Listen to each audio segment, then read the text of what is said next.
Mr. Sergeant of Arms, invite the members into the chamber and close the doors. I hereby declare the House of Representatives of the 114th General Assembly of the State of Tennessee now in session. Will the members please stand? With the visitors in gallery please stand and remain standing through the Pledge of Allegiance. Representative Slater will introduce the chaplain of the day. Representative Slater, you are recognized. Thank you, Mr. Speaker, and it is an honor and a privilege to introduce as our minister of the day, a true preacher of the gospel of Jesus Christ.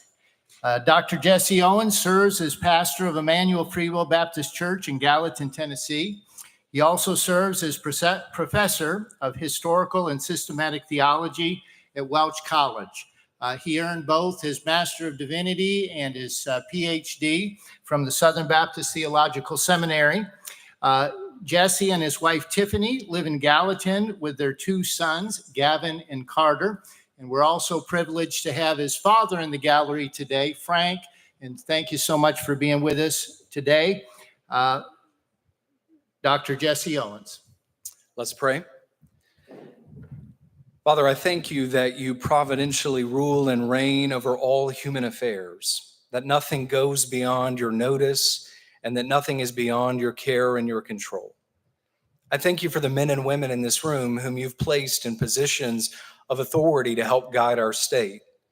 I pray that they would use their authority, Lord, to do what is right and good so that our state might be a place of flourishing, a place of justice, a place of peace, and a place of truth. May they realize that all human authority is ultimately accountable to a supreme divine authority. Lord, you've told us to pray for our leaders. So I pray for these men and these women who lead us, that you would guide them and bless them in accordance with your will. Lord, you have told us that you give wisdom to those who ask for it. So I ask on behalf of these legislators in this room that you would give them your wisdom as they carry out your business, the business of this session and in the days ahead.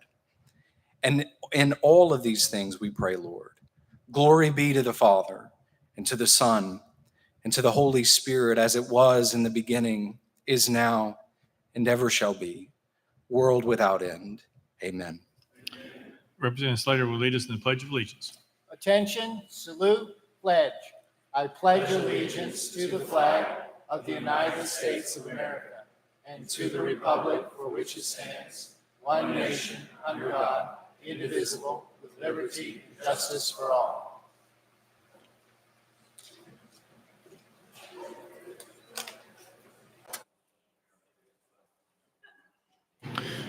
Mr. Clerk, please take the roll. Well, roll call.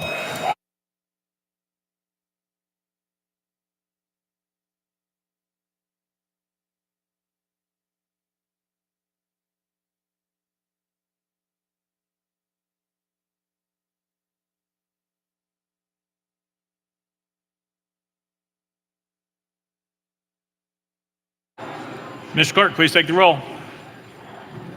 Mr. Speaker, 87 members present. Let the journal reflect Representatives McCalman, Salinas, Glenn, Love, and Raper are excused. Oh, let the journal reflect Representative McCalman has arrived. Next order, Mr. Clerk. Welcoming, honoring, and announcements. Welcome, honor, announcements. Anyone seeking recognition? Chairman Howell, you're recognized. Thank you, Mr. Speaker. I have some special guests in the gallery. Maritha Silvers, please stand. Her daughter and three grandchildren are joining us on their spring break. They're from Polk County. Glad to have them with us.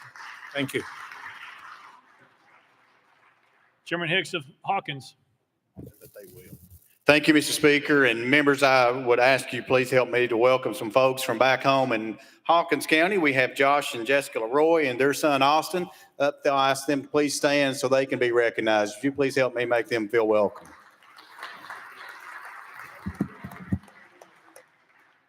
Chairman Moon, you're recognized. Thank you, Mr. Speaker. I'd like to honor the Heritage High School ladies basketball team and their victory in the 3A state championship this weekend. Thank you, Mr. Speaker. Thank you. Representative Gillespie. Thank you, Mr. Speaker. If everyone could look up to my left up here, I have a constituent, Dave Whitman, who's up here with his wife, newly nominated Court of Appeals Judge Valerie Smith is here as well, somewhere in the building. If we could give them a warm welcome. Thank you.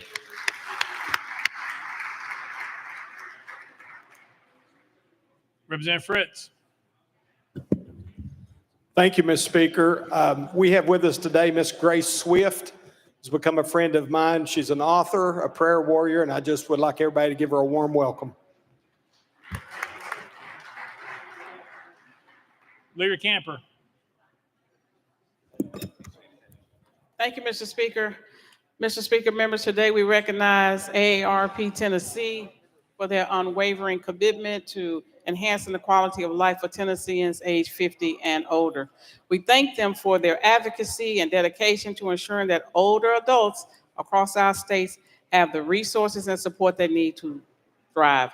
I invite my colleagues to join me in welcoming State Director Mia McNeil, Michaela McCree, and the AARP volunteers from across Tennessee. They should be in here somewhere. And tomorrow, March 18th, 8:00 a.m., they will have their breakfast in room 5C in Cordell Hall building. Make them feel welcome, Mr. Speaker and members. Chairlady Moody. Thank you, Mr. Speaker. I would like to introduce a constituent up here in the gallery to my left, Clara Beth Harchfield. She is from Tipton County and shadowing me today and tomorrow, so please welcome her. Representative Shaw. Thank you, Mr. Speaker. Mr. Speaker, I'd like for you in the House to help me make welcome my page today, Ryland Collins. He's an 8th grade student from the Bemis Middle School in Jackson, Tennessee. And his mom and grandmom is here with us today up to my right in the balcony. It's Renisha, and of course, Montavious Johnson, who's not here today. Miss Renisha is. And his grandmom is here today also, who is the former USDA director, Miss Alicia Armstrong. Would you help me make them welcome today here on the House floor?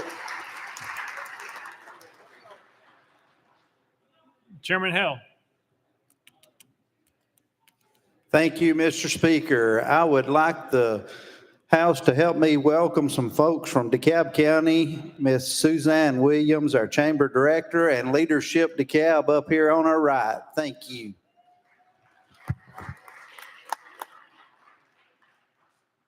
Representative Johnson. Thank you. I would like to recognize Leanne Moore, who brought her 2 daughters up here, Charlie and Josie, to follow the process, see what it looks. And both Charlie and Josie talked to me today about the things that students care about. So appreciate you so much. Thank you, guys. Chairman Powers at Leader Lambert's desk.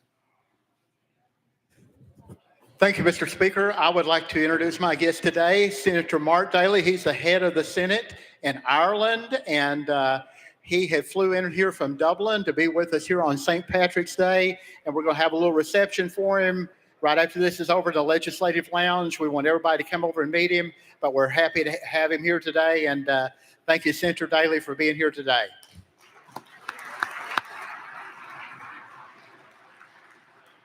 Chairman Boyd. Thank you, Mr. Speaker. Members, I've got a couple of guests up in the balcony to the left. One is a senior at Friendship Christian, Miss Maddie Maynard, but the other one is her psychology teacher, who just happens to be my lovely bride, Jada. Stand up, ladies, and if y'all can make them feel welcome.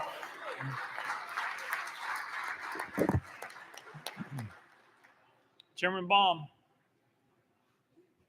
Thank you, Mr. Speaker. Members, help me make 2 pages today feel welcome. It's Andrew and Jay Young from Rutherford County. They're students at Providence Christian Academy, and you may know their mother. Their mother is Michelle Young. She's the Director and Counsel of the Intergovernmental Affairs Division of the Tennessee Administrative Office of the Courts. Make them feel welcome with me.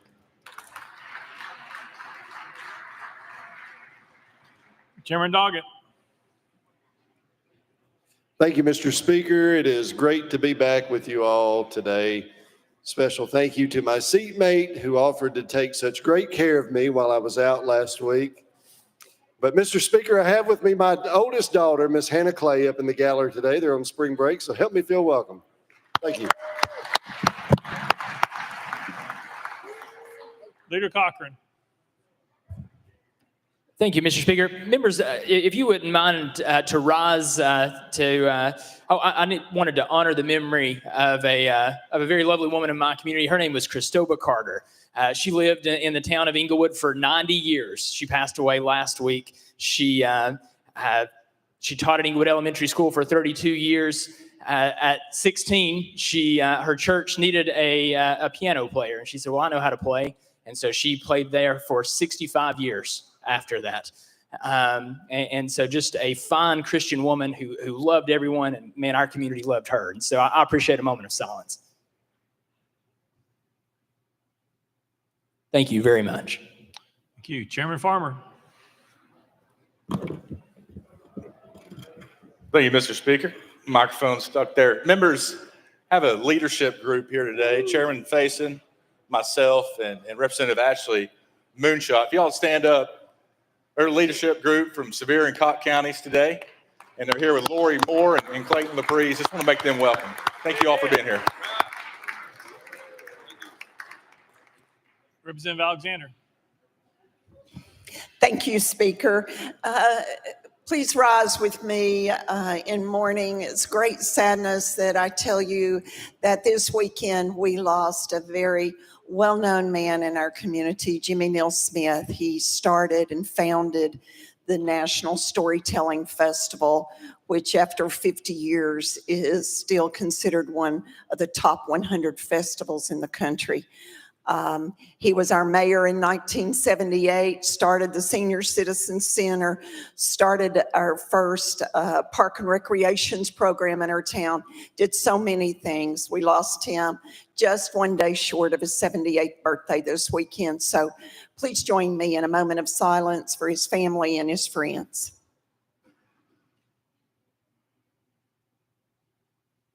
Thank you. Representative Hakeem. Thank you, Mr. Speaker. It's a very special day for me today. I have my great-granddaughter who is here with us serving as a page, Miss Addison Bone. She comes to us from Atlanta, Georgia. And along with her outside, we have her mother, her grandmother, and her great-grandmother, who is my wife. So we please welcome all of them.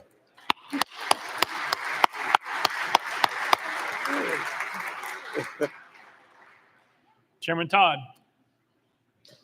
Thank you, Mr. Speaker. Just an announcement about Outdoor Day on the Hill is next week. It will be a week from tomorrow on the 25th.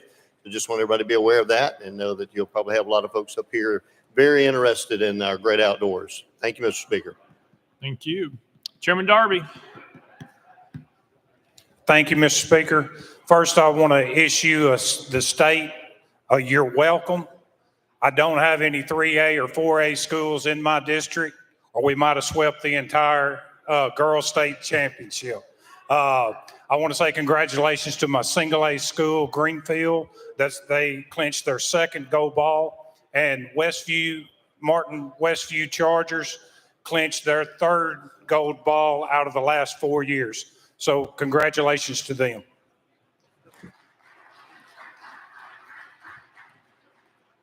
Representative Sparks. Yeah, thank you, Mr. Speaker. Mr. Speaker, every year, St. Patrick's Day, I wish my late Scotch-Irish mother a happy birthday. Sadly, she passed 2 years ago. Many folks may not realize that St. Patrick was kidnapped by Irish pirates. I know it sounds kind of odd, but he was kidnapped by Irish pirates as a young boy and enslaved in Ireland. In his suffering, he turned to God constantly praying. After years of captivity, he escaped, but God called him back to the Emerald Island. He converted thousands in Ireland, and he used the shamrock to teach the Trinity. Through faith and courage, God used St. Patrick to transform Ireland. Give it up for St. Patrick.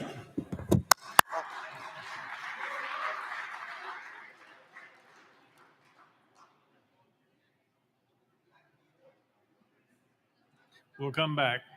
Representative Chisholm, you're recognized. Thank you, Mr. Speaker. Members, help me congratulate the University of Memphis men's basketball team for their conference championship, making our state proud.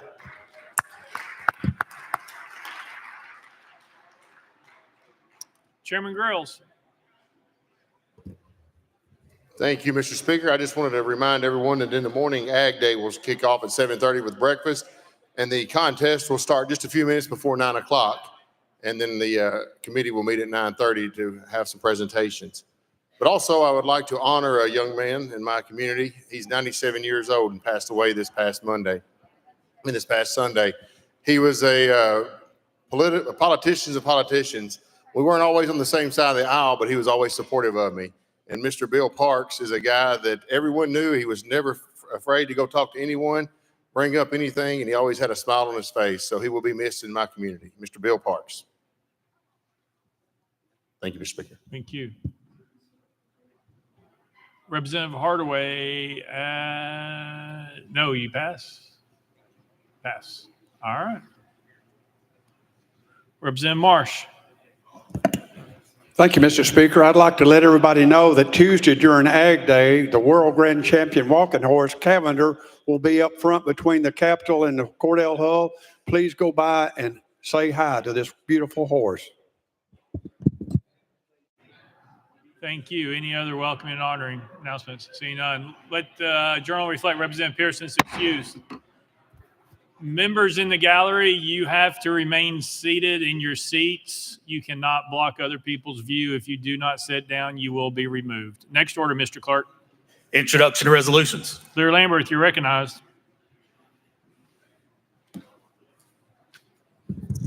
Thank you, Mr. Speaker. Move that all resolutions properly filed be introduced pursuant to Order number 17 and placed on the consent calendar or referred to the appropriate standing committee. Without objection, so ordered. Next order, Mr. Clerk. Senate joint resolutions congratulatory memorializing. Leader Lamberth, you're recognized. Thank you, Mr. Speaker. Move that all Senate joint resolutions congratulatory memorializing and allow that has to be placed on the consent calendar pursuant to Order number 17. Without objection, so ordered. Next order, Mr. Clerk. Resolutions lying over. Leader Lamberth, you are recognized.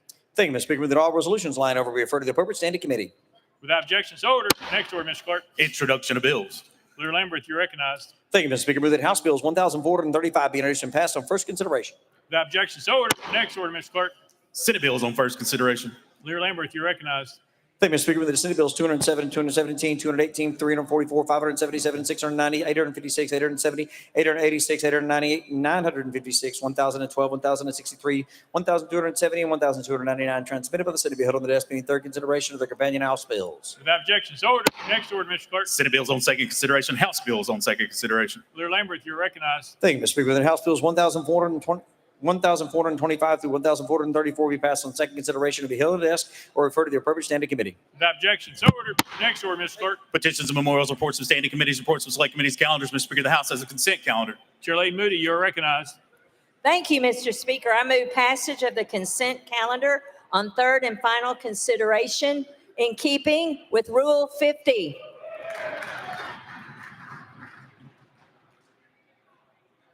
Chair Lady Moody moves passage of the consent calendar. Probably second to Mr. Clerk. Any objections been filed? Mr. Speaker, item 9, House Bill 444 has been objected to by Chairman Clemens. Item 12, House Bill 122 has been objected to by Leader Lamberth. Item 15, House Bill 459 has been objected to by Chairman Clemens. All right. Anyone seeking recognition on the consent calendar? Seeing none. Any objection to the question?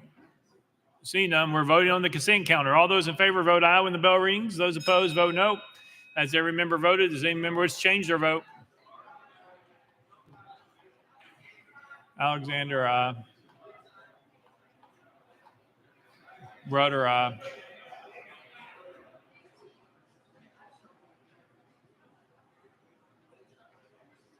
Mr. Clerk, please take the vote. Ayes 92, no nays, one present, not voting. I received the Constitution majority. I declare consent calendar passed. Without objection. Motion to reconsider is tabled. Next order, Mr. Clerk. Mr. Speaker, the House has a regular calendar. Call it first bill, Mr. Clerk. House Bill 713 by Representative Alexander relative to cemeteries. Mr. Speaker, Senate bills on the desk. Representative Alexander. Thank you, Yes. Mr. Speaker. I move to row this bill to the heel of today's calendar. Without objection, roll to the hill. Call it next bill, Mr. Clerk. House Bill 695 by Chairman Baum and others relative to mineral severance tax. Chairman Baum, you are recognized.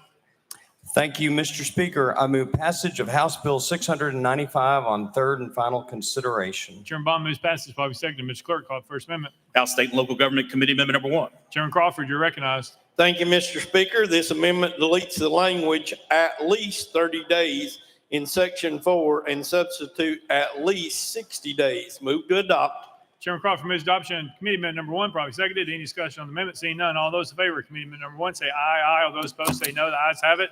It's adopted. Next amendment, Mr. Clerk. Mr. Speaker, no further amendments. Chairman Baum, you're recognized. Thank you, Mr. Speaker. Members, here in the state of Tennessee, counties have the ability to charge a mineral severance tax on the condition that proceeds from that tax are used to build county roads. However, in our Tennessee code, we have a cap on that tax. That cap has been set at 15 cents per ton since 1985. This bill would raise that cap gradually to 20 cents per ton this year, to 25 cents per ton in 2030, and to 30 cents per ton in the year of 2035. However, for the tax rate to actually change, local governments would have to pass a resolution that's approved by a 2/3 majority. This bill is the result of an agreement among the Tennessee County Highway Officials Association, the Tennessee Road Builders Association, and the aggregate industry. Mr. Speaker, I renew my motion. Chairman Bond renews his motion. Any discussion on the bill? Seeing none, any objection to the question? Seeing none, we're voting. All those in favor, House Bill 695 as amended, vote aye when the bell rings. Those opposed, vote no. Has every member voted? Does any member wish to change their vote? Cochran, aye. Capley, aye. Freeman, aye. McCalman, aye. Salinas, aye. Got it. Mr. Clerk, please take the vote. Ayes 85, 8 nays, 1 present, not voted. House Bill 695, having received a constitutional majority, I hereby declare passed without objection. Motion to reconsider is tabled. Call up next bill, Mr. Clerk. House Bill 494 by Chairman Baum and others relative to employer-employee relationships. Chairman Baum, you are recognized. Mr. Speaker, I make a motion to roll this bill to the next available calendar. Without objection, roll to the next available calendar. Call up next bill, Mr. Clerk. House Bill 64 by Chairman Bolso relative to residential educational programs. Chairman Boso, you're recognized. Thank you, Mr. Speaker. I move passage of HB 64 on third and final consideration. Chairman Boso moves passage, following seconded. Ms. Clerk, call up First Amendment. House Education Committee Amendment Number 1. Chairman White, you are recognized. Mr. Speaker, the amendment rewrites the bill. Move to adopt and defer to the sponsor for further explanation. Chairman White moves adoption. Committee Amendment Number 1, probably seconded. Any discussion on the amendment? Seeing none. All those in favor of Committee Amendment Number 1 say aye. Aye. All those opposed say no. The ayes have it. It's adopted. Next amendment, Ms. Clerk. House Amendment 2 by Representative Bain, Mr. Speaker, was timely filed. Lear Lambert, for what purpose? Move previous question.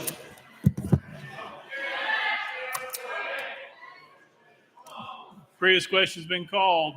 There's objection. We're on the board. All those in favor of previous question, vote aye when the bell rings. Those opposed, vote no.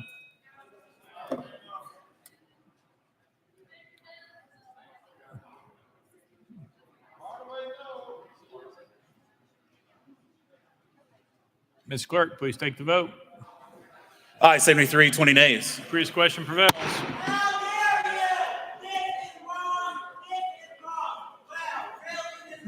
Mr. Troopers, can you please remove that member from the gallery? We are voting. All those in favor of House Bill 64 as amended, vote aye when the bell rings. Those opposed, vote no.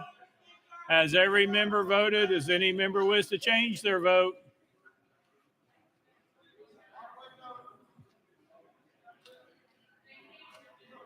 Mr. Clerk, please take the vote.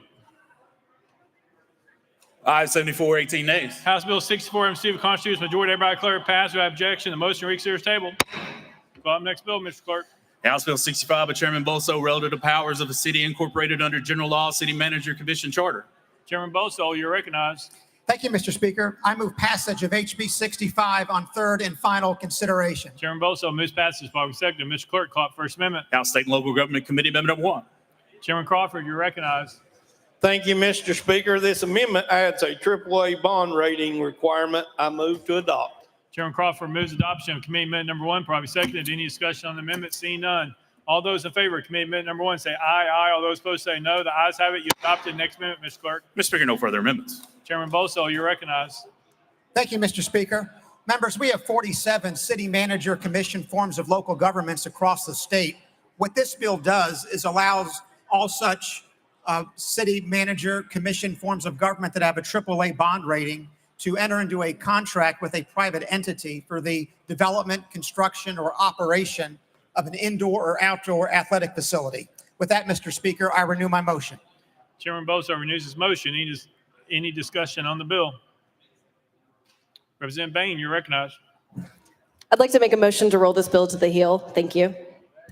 Proper motion, probably seconded. Is there objection? There's objection. We're on the board. All those in favor of rolling House Bill 65 to the hill, vote aye when the bell rings. Those opposed, vote no.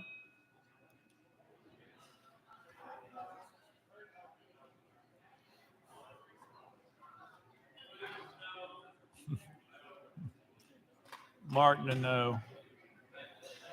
Mr. Clerk, please take the vote. Aye, 17, 76 nays. Motion fails. Representative Martin of Hamilton, you're recognized. Mr. Speaker, I move the previous question. Previous question been called. Is there objection?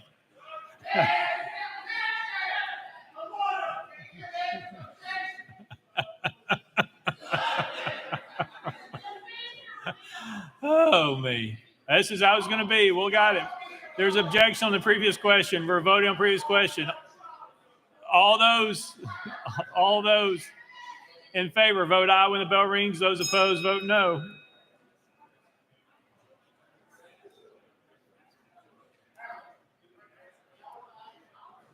Heard aye.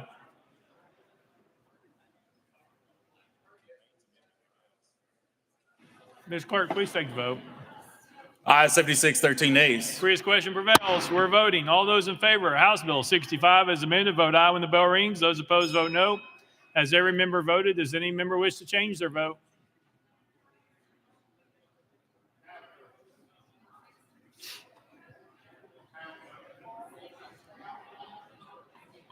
Mr. Clerk, please take the vote. Aye, 79, 11 nays, one present, not voting. House Bill 65 having received constitutional majority, I hereby declare it passed without objection. The motion to reconsider is tabled. Next bill, Mr. Clerk. House Bill 755 by Chairman Faison relative to estates. Chairman Faison, you're recognized. Thank you, Mr. Speaker. I move passage of House Bill 755 on third and final consideration. Chairman Faison moves passage, probably seconded. Mr. Clerk, call it First Amendment. House Judiciary Committee Amendment number 1. Chairman Farmer, you're recognized. Thank you, Mr. Speaker. The amendment rewrites the bill. Move to adopt and defer to the sponsor for further explanation. Chairman Farmer moves adoption of committee amendment number 1, probably seconded. Any discussion on the amendment? Seeing none. All those in favor of committee amendment number 1 say aye. Aye. All those opposed say no. The ayes have it. You adopted. Next amendment, Mr. Clerk. Mr. Speaker, no further amendments. Chairman Faison, you're recognized. Thank you, Mr. Speaker. I renew my motion. Chairman Faison renews his motion. Any discussion on the bill? Chairman Clemens. Thank you, Mr. Speaker. Can you explain what the bill does as amended, please? Chairman Faison. Thank you, Mr. Speaker. Chairman Clemens, 1994, the legislature passed a law that kind of arbitrarily set a cap on the final check that goes to a person who has deceased. And I'll give you a quick story. My judge was killed in Jefferson County at the end of August. Worked the whole month. He was killed tragically in a car accident. His widow called me in September and said, we didn't get the check. So I called the AOC that we said we'd pass this law. We looked for context of the law, could not figure out why the law is that way. The AOC and all the departments of state said they'd love to have it fixed because this has been an issue for them multiple times. Instead, the check has to go to probate.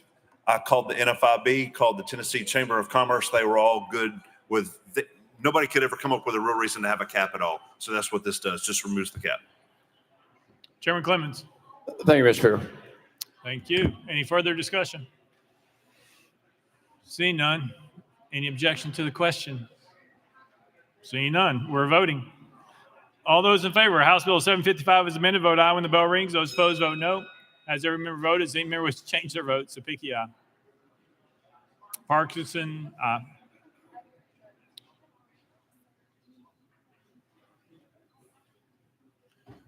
Mr. Clerk, please take the vote. Ayes 93, no nays. House Bill 755 having received a constitutional majority, ordered by the clerk, passed by objection. Most read series table.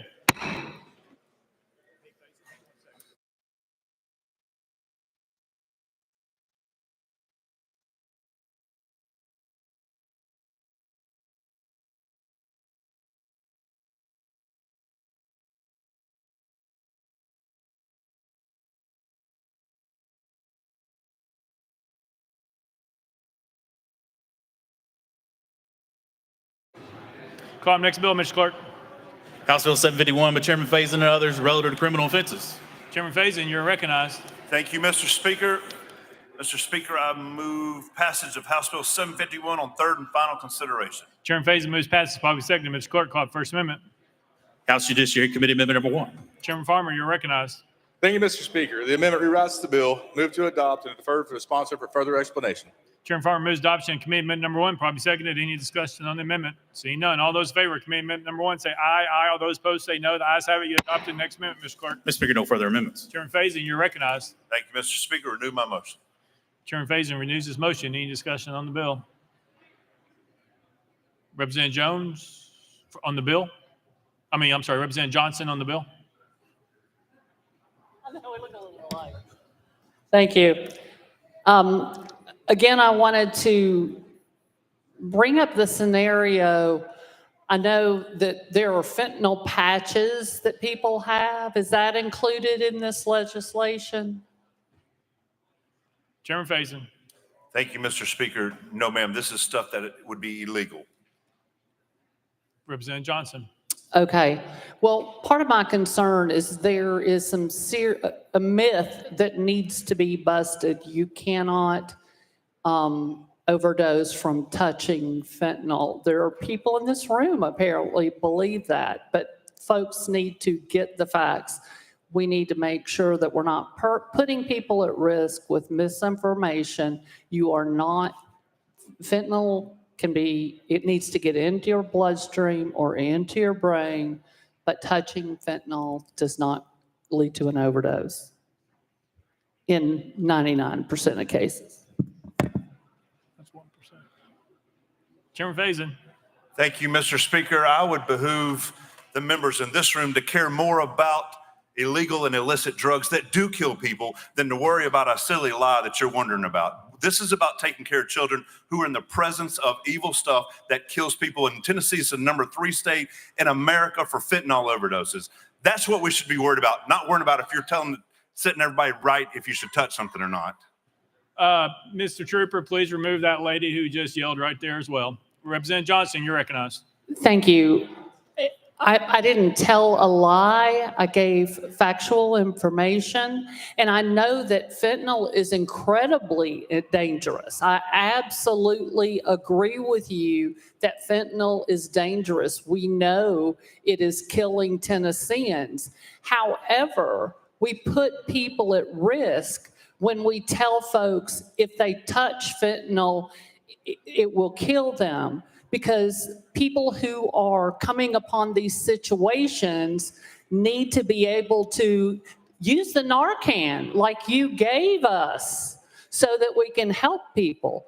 But if folks are so afraid to get near it that they don't help someone, it's a problem. I just want folks to understand the factual information. But I definitely agree with you that fentanyl is an incredibly dangerous drug in the hand of folks who are not physicians. Chairman Faison. Thank you, Mr. Speaker. I hope you support the bill. And once again, this is about keeping children from aspects in close vicinity to illegal fentanyl and its derivatives. Thank you. Chairman Crawford. Thank you, Mr. Speaker. I just want to thank the sponsor for bringing this bill. We have a major problem with these issues in Northeast Tennessee, and it's going to take a major cultural change to change that. And I thank you for caring enough about people, caring enough about the state of Tennessee to bring this bill. And I support it 100%, and I wish we had more good bills like it. Thank you. Thank you. Any further discussion? Representative Sparks.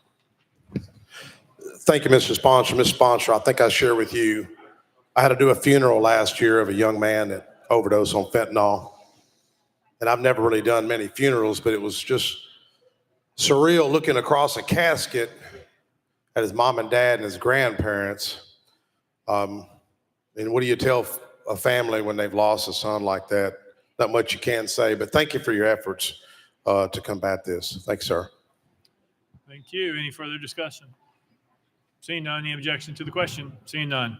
All those in favor of House Bill 751 as amended, vote aye when the bell rings. Those opposed, vote no. Has every member voted? Does any member wish to change their vote? Garrett, aye.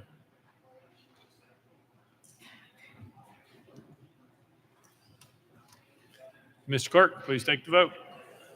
Ayes 89, 3 nays, 2 present, not voting. House Bill 751 and received a constitutional majority, hereby declare passed without objection. Most read series table. Next bill, Mr. Clerk.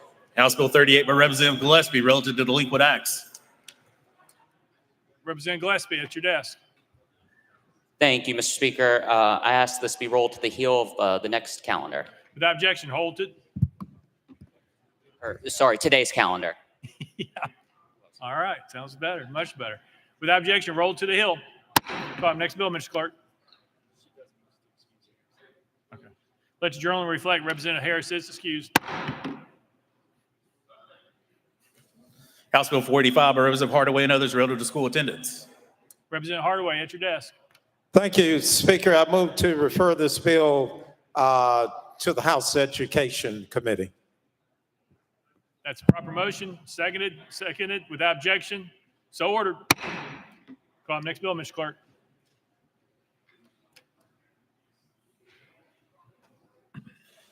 House Bill 786 by Representative Davis and others relative to vehicles for hire. Mr. Speaker, the Senate bill's on the desk. Representative Davis, you're recognized. Thank you, Mr. Speaker. I move to substitute and conform to Senate Bill 704. Representative Davis moves substitute and conform Senate Bill 704, probably seconded without objection. So ordered. Representative Davis. Thank you, Mr. Speaker. I move passage of Senate Bill 704 on third and final consideration. Representative Davis moves passage of Senate Bill 704 on third and final consideration. Probably seconded. Mr. Clerk, call First Amendment. House Judiciary Committee Amendment number 1. Chairman Farmer, you're recognized. Thank you, Mr. Speaker. This amendment rewrites the bill and move to adopt and defer to sponsor for further explanation. Thank you. Chairman Farmer moves adoption of Committee Amendment number 1, probably seconded. Any discussion on the amendment? Seeing none. All those in favor of adoption of Committee Amendment number 1 say aye. Aye. All those opposed say no. The ayes have it. You adopted. Next amendment. Mr. Clerk. Mr. Speaker, no further amendments. Representative Davis, you're recognized. Thank you, Mr. Speaker. So, members, this bill increases the penalties for rideshare and taxi cab impersonations. This helps to improve rider safety, protect those drivers' earnings, and maintain trust in each form of this types of transportation. Transportation network companies like Uber have strict safety requirements, including background checks, annual screenings, and real-time monitoring. Impersonators bypass these safeguards, putting others at risk. Uber also uses PIN verification and ride confirmation reminders, but stronger penalties will further enhance the safety, deter bad actors, and protect both riders and drivers. Private passenger for hire vehicles like taxi cabs and limousines are also impersonated. Most cities require licensing and background checks to retain their licenses. This legislation makes it a Class B misdemeanor to impersonate a rideshare or taxi driver. And if this individual impersonates a rideshare driver or a taxi driver during the commission of a felony, then that impersonation offense can become a Class E felony. And with that, Mr. Speaker, I renew my motion. Representative Davis renews her motion. Any discussion on the bill? Seeing none. Any objection to the question? Seeing none, we're voting. All those in favor of Senate Bill 704 as amended, vote aye when the bell rings. Those opposed, vote no. Has every member voted? Does any member wish to change their vote?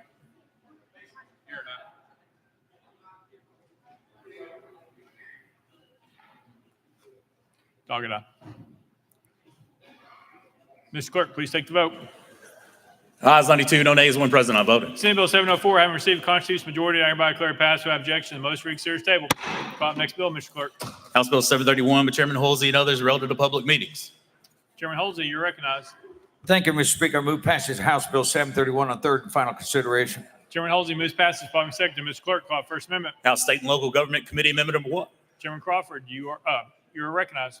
Thank you, Mr. Speaker. This amendment rewrites the bill. I move to adopt and defer to the sponsor for further explanation. Chairman Crawford moves adoption of committee amendment number 1, probably seconded. Any discussion on the amendment? Seeing none. All those in favor of committee amendment number 1 say aye. Aye. All those opposed say no. The ayes have it. You adopted. Next amendment, Mr. Clerk. Mr. Speaker, no further amendments. Chairman Holsey, you're recognized. Thank you, Mr. Speaker. This bill deals with a committee called One Health.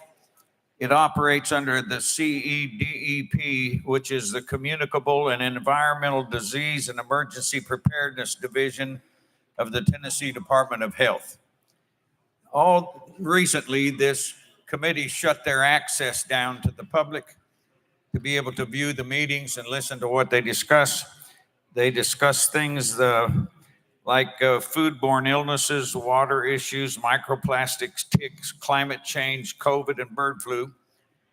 And all this bill does is say you have to remain open for the public to access the meeting and listen to the information that you have to share.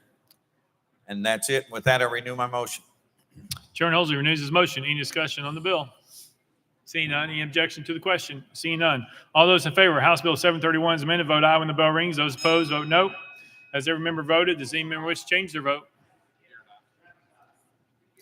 Garrett, aye.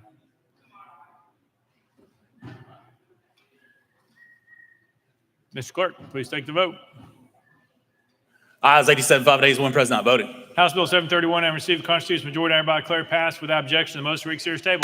Call the next bill, Mr. Clerk. House Bill 442 by Chairman Holsey relative to antique emergency vehicles. Chairman Holsey, you're recognized. Thank you, Mr. Speaker. I move passage House Bill 442 on third and final consideration. Chairman Holsey moves passage by seconded. Mr. Clerk, any amendments been filed? Mr. Speaker, no amendments filed. Chairman Holsey, you're recognized. Thank you, Mr. Speaker. All this bill does is it allows antique emergency vehicles to be able to be dressed up in their original demeanor with blue lights or red lights if it's a fire truck, and it's owned privately, and allow those vehicles to be able to maneuver down to public meetings like fairs and parades and things like that. Right now, under Tennessee law, you can't do that. So that's all this bill does. With that, I renew my motion. Chairman Holsey renews his motion. Any discussion on the bill? Seeing none. Any objection to the question? Seeing none. All those in favor of House Bill 442, vote aye when the bell rings. Those opposed, vote no. Has every member voted? Does any member wish to change their vote?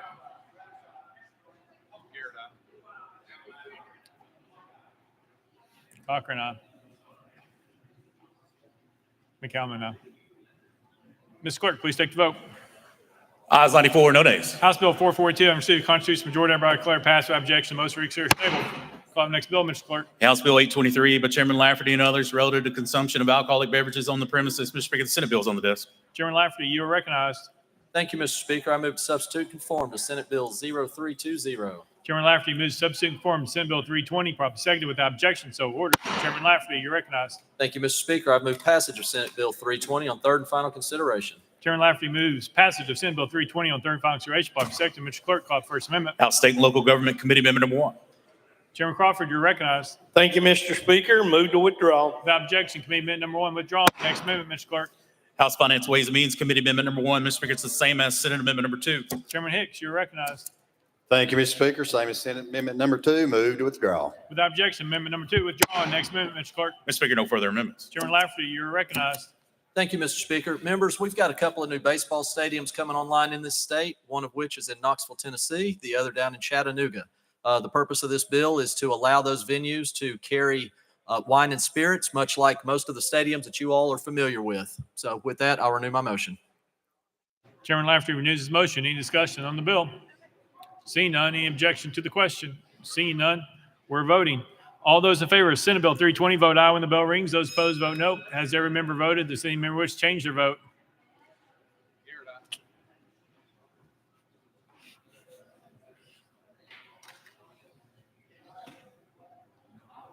Mr. Clerk, please take the vote. Ayes 70, 14 nays, 7 present not voted. Senate Bill 320, having received the constitutional majority, I hereby declare it passed without objection. The motion reeks series table. Leader Camper, what purpose?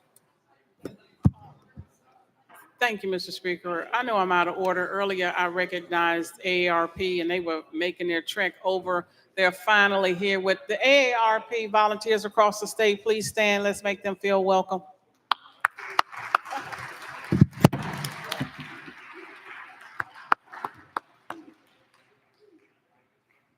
Call up next bill, Mr. Clerk. House Bill 114 by Chairman Moon and others relative to tuition assistance for members of the Tennessee National Guard. Chairman Moon, you're recognized. Thank you, Mr. Speaker. I move passage of House Bill 114 on third and final consideration. Chairman Moon moves passage. Bobby seconded. Mr. Clerk, call up First Amendment. House Education Committee Amendment number 1. Chairman White, you're recognized. Thank you, Mr. Speaker. I move to adopt and defer to the sponsor for explanation. Chairman White moves adoption of Committee Amendment number 1. Bobby seconded. Any discussion on the amendment? Seeing none. All those in favor of Committee Amendment number 1 say aye. Aye. All those opposed say no. The ayes have it. You adopt the next amendment, Mr. Clerk. Mr. Speaker, no further amendments. Chairman Moon, you are recognized. Thank you, Mr. Speaker. The Strong Act provides tuition assistance for Tennessee National Guard members for their first bachelor's degree, master's degree, or TCAP certificate. This legislation basically does three things. Continues the life of the Strong Act, which would sunset June 30 of this year, increases the current cap on the undergraduate degrees from 120 hours to 130 credit hours. It speeds up the reimbursement to educational institutions by requiring tuition reimbursement requests to be made within 45 days instead of 90 days. The Strong Act has had a positive impact on both recruiting and retention. Over 2,000 National Guard members have used the Strong Act since 2018. Mr. Speaker, I renew my motion. Chairman Moon renews his motion. Any discussion on the bill? Seeing none. Any objection to the question? Seeing none. All those in favor of House Bill 114 as amended, vote aye when the bell rings. Those opposed, vote no. Has every member voted? Does any member wish to change their vote?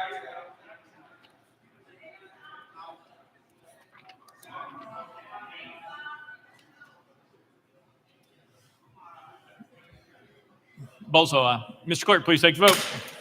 Ayes 94, no nays. House Bill 114, having received constitutional majority, I hereby declare passed without objection. The motion reads here table.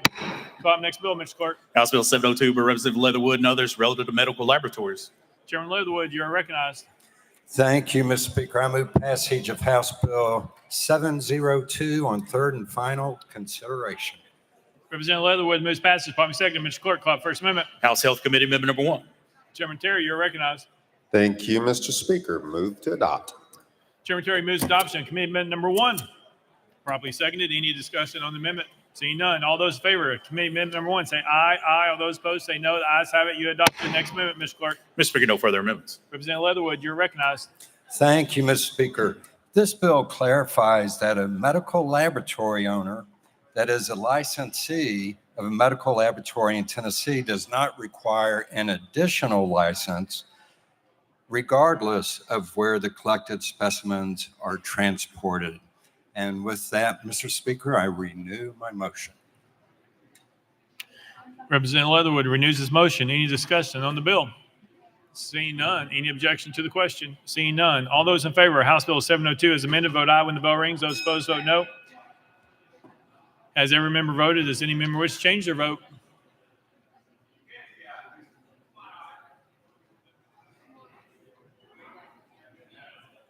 Mr. Clerk, please take the vote.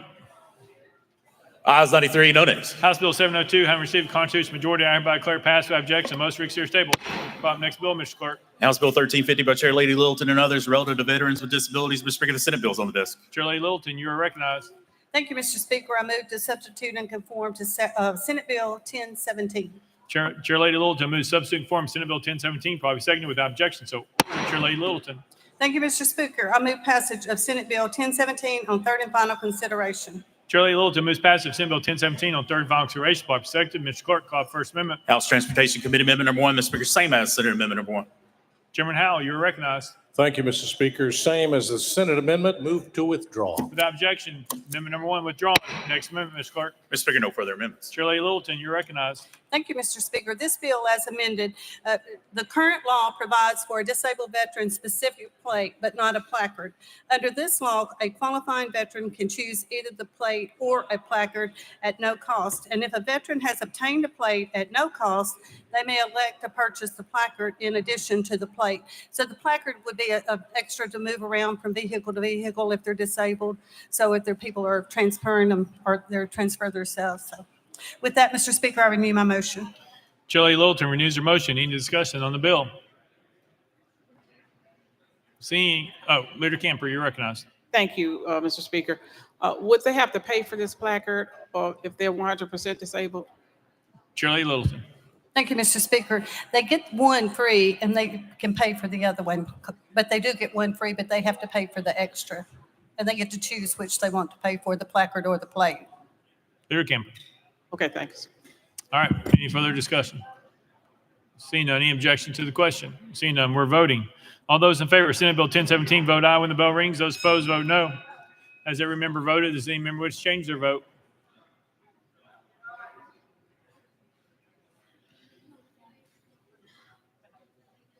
Mr. Clerk, please take the vote. Ayes 94, no nays. Senate Bill 1017, having received a constitutional majority, I hereby declare passed without objection. Most reeks here table. Call up next bill, Mr. Clerk.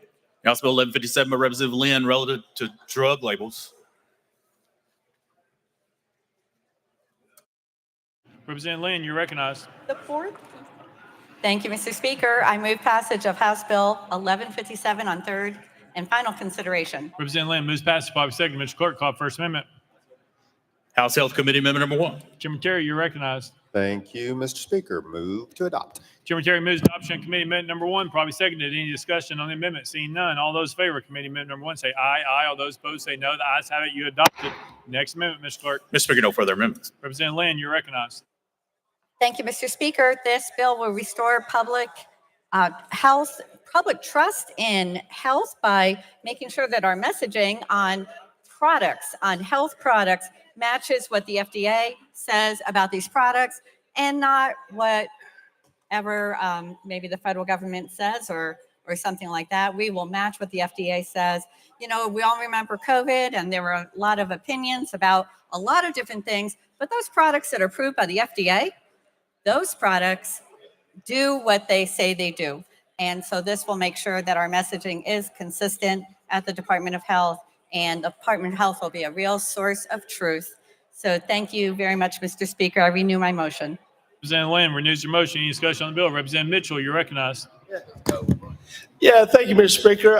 Call question on this bill. Question's been called. Is there objection?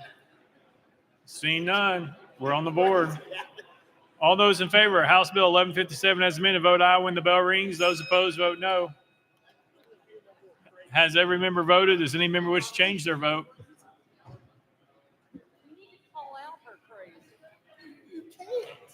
You can say that the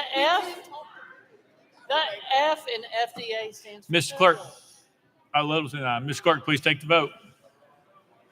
Ayes 77, 17 nays. House Bill 1157 having received a constitutional majority, I hereby declare passed without objection. The motion reeks here is tabled. Call up next bill, Mr. Clerk. House Bill 775 by Chairman Powers and others relative to industrial loan and thrift companies. Mr. Speaker, the Senate bill is on the desk. Representative Powers, you're recognized. Thank you, Mr. Speaker. I move to substitute and conform to Senate Bill 694. Representative Powers moves to substitute and conform Senate Bill 694 without objection. So ordered. Representative Powers, you're recognized. Thank you, Mr. Speaker. I move passage of Senate Bill 694 on third and final consideration. Representative Powers moves passage of Senate Bill 694 on third and final consideration. Probably second. Mr. Clerk, call First Amendment. Mr. Speaker, no amendments filed. Representative Powers, you're recognized. Thank you, Mr. Speaker. 694 increases from 30 to 36% the maximum permitted effective interest rate that may be contracted for an industrial loan and thrift company on an unpaid principal where the finance is $100 or more. The last increase that they had was in 2017. It also increases from 10 to 12.5% the maximum permitted acquisition charge for making a loan where the loan is $100 or more. This last increase on these loans were in 2012. This increase will support and improve service and access for credit to unserved and unbanked populations. It also increases available interest loans, enabling more loan offers to previously ineligible customers. And with that, Mr. Speaker, I renew my motion. Representative Powers renews his motion. Any discussion on the bill? Chairman Clemens, you're recognized. Thank you, Mr. Speaker. With this legislation, you're increasing the interest rate by 6% and 2.5% respectively. Representative Powers.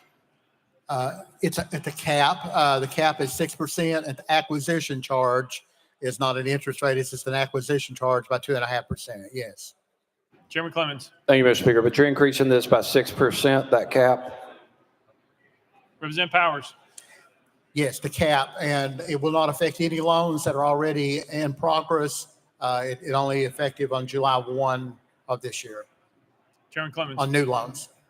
Chairman Clemens. Thank you, Mr. Speaker. All right, thank you. Representative Sparks. Thank you, Mr. Speaker. Representative, you and I talked about this bill over the weekend, and I talked to the leader over it. It's a bad bill, folks. It's a terrible bill. In fact, this is the ugliest bill I've ever seen since I've been up here in 15 years. It's ugly, folks. One thing I like about Elon and Doge and Trump is they're trying to lower interest rates, not raise interest rates. I know I lost some of y'all Democrats, but who wants to pay more in interest? Nobody. We can make this fallacy argument that these payday loan companies are suffering from Biden inflation and all this other stuff. It's nonsense. This is a terrible bill. It shouldn't have never made it out of committee, folks. Oregon just reversed course on this. I believe it was Oregon to lower rates. This is nothing but predatory lending. In other words, loan sharking. Loan sharks, folks. I've never had a constituent call me and say they want to pay more in interest. I doubt if any constituent has called any member up here, 95 members, and said, raise interest rates on predatory lending. I challenge every one of you to give me one. But you know what? People are hurting in Tennessee. Bridgestone's laying off 700 in my district next few months. Nissan's had a tough time. Big Lots closing up. Bargain Hut's closing up. It just saddens me that my caucus would even entertain this as fiscal conservatives. And I get some cold stares from some people, but that's okay. Because 70,000 people sent me up here to represent their best interest, not high interest, not predatory interest. You know, and we had that Irish guy in, and I like the quote that Edmund Burke once said, all that is necessary for the triumph of evil is for good men to do nothing. It's time to do something, folks, and vote this bill down. Representative Shaw. Thank you, Mr. Speaker. If my colleague behind me hadn't made his insulting comments, I would have voted against this bill. But since he did, I'm going to vote for it. Representative Powers. Thank you, Mr. Speaker. I renew my motion. Any further discussion? Representative Hardaway. Thank you, Speaker. And to the sponsor, what's the genesis of this bill? Why are we considering raising the interest rates? Representative Powers. Thank you. And the last interest, we have to do it by law. It's not like, credit unions and banks where they're more of a free market type system. And in this one, it had been increased in 2017. The interest rates hadn't, and the cost of doing business and everything has increased, since then. This will also open up more opportunities for people with worse credit to get in because they're previously unable to get a loan because they didn't have an interest rate that would be applicable to them. And the acquisition charge has not been raised since 2012. So you know how much the cost of doing business has gone up since then. So unfortunately, we have to come back from time to time and do this just in order to cover the cost of doing business and to allow more people into the market if they want to be, to make more loans eligible. Representative Hardaway. Thank you, sir. Chairman Vaughn. Thank you, Mr. Speaker. And hearing the passion plea from my colleague from Rutherford County, I needed to offer a retort. And my good Irish friend in the well today, I have to speak on with this. These loans are meant for are available for people who have a less than sterling credit rating. And many of these people wind up unbanked as a result of the fact that they can't get a loan through conventional methods. What we're doing here is we're allowing people to start establishing a credit. Sure, it does cost more than typical lenders, but at the same time, the rate of loss that these lenders experience due to people not being as creditworthy, they have to offset those losses somewhere. Personally, I wish there wasn't a cap and the free market reigned all over it.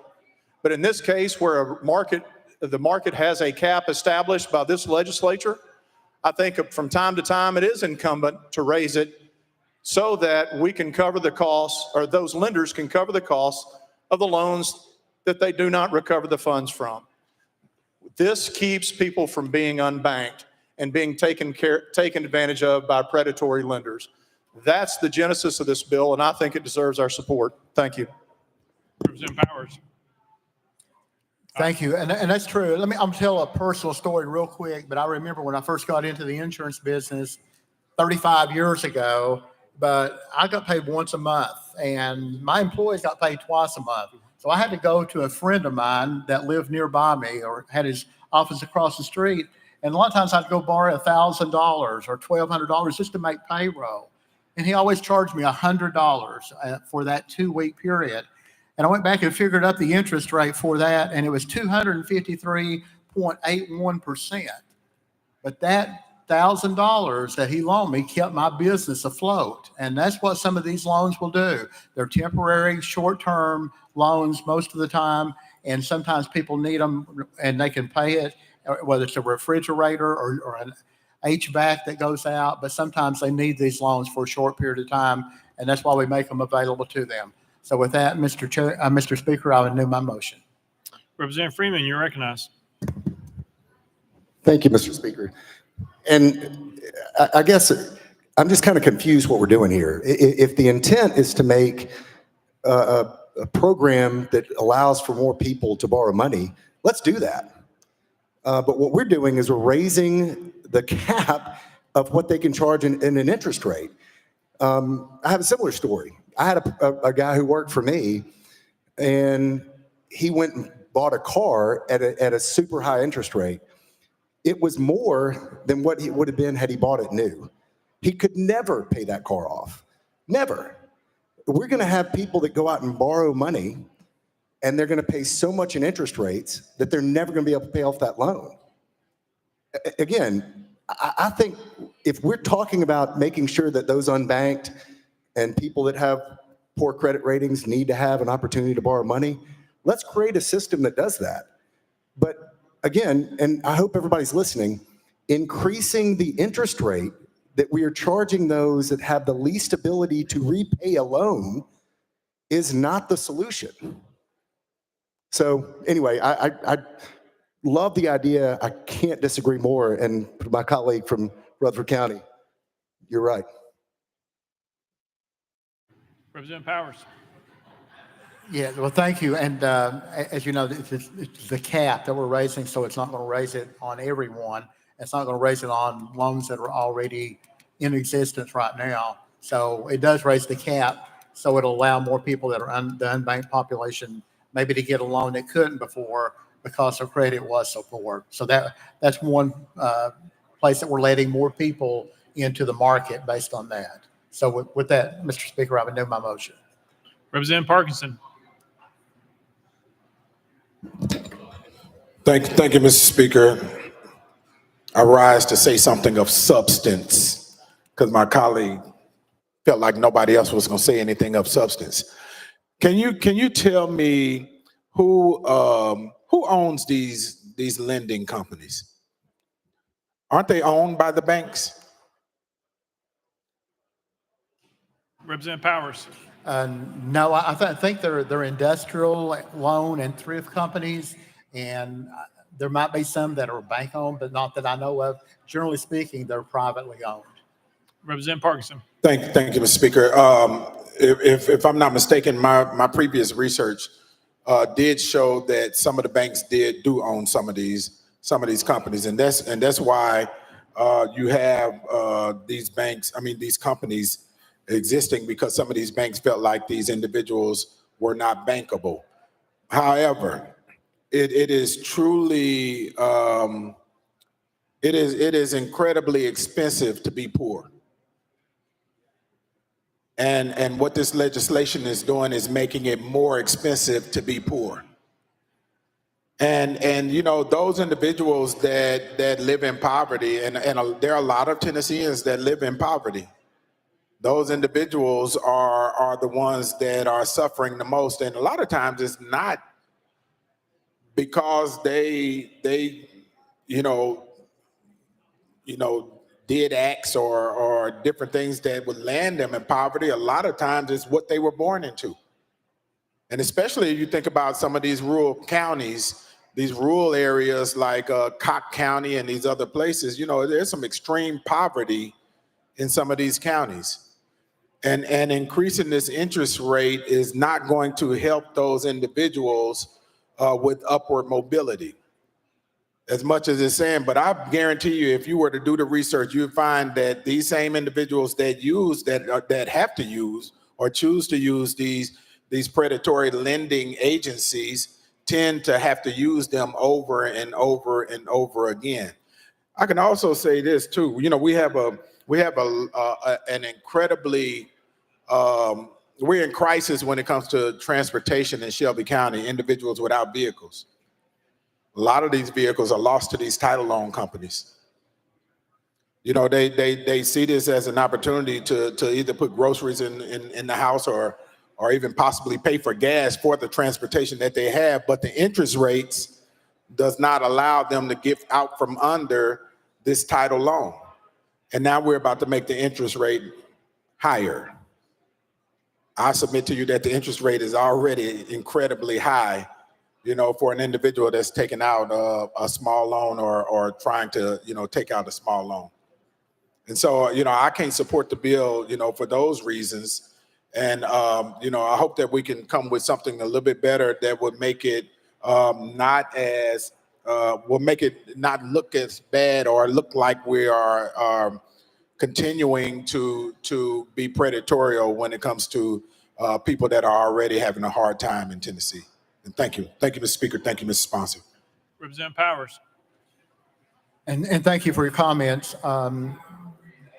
So many people have trouble getting money, trouble borrowing money, but they do sign a contract, you know, tell them how it's going to be paid back. So it's up to them, you know, it's up to our own personal responsibility when we sign a contract that we know that we're under that provision.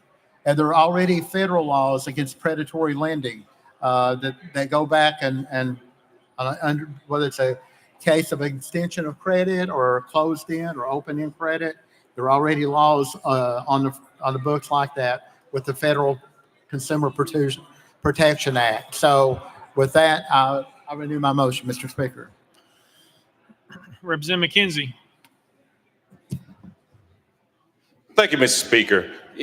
So I guess it was about 4 years ago, I was part of a project that tried to figure out exactly the cost of these agencies that are making these loans.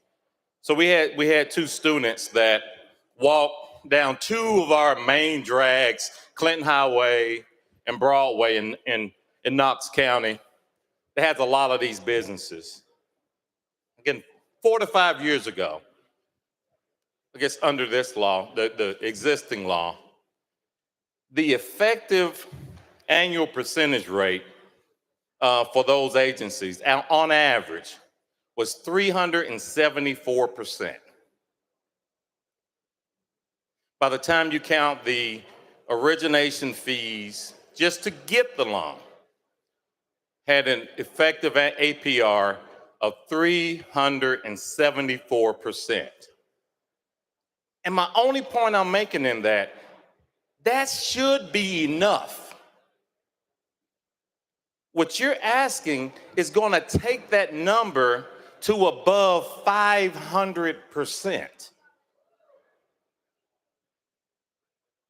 They'll never get out of that hole. This is not for the people. 374% is still, it's a mountain to get out of. What you're doing now is to the moon. If this passes, everyone will probably within a year immediately rise up to the max amount, because that's where they are now. They maxed out, and 374% is not enough.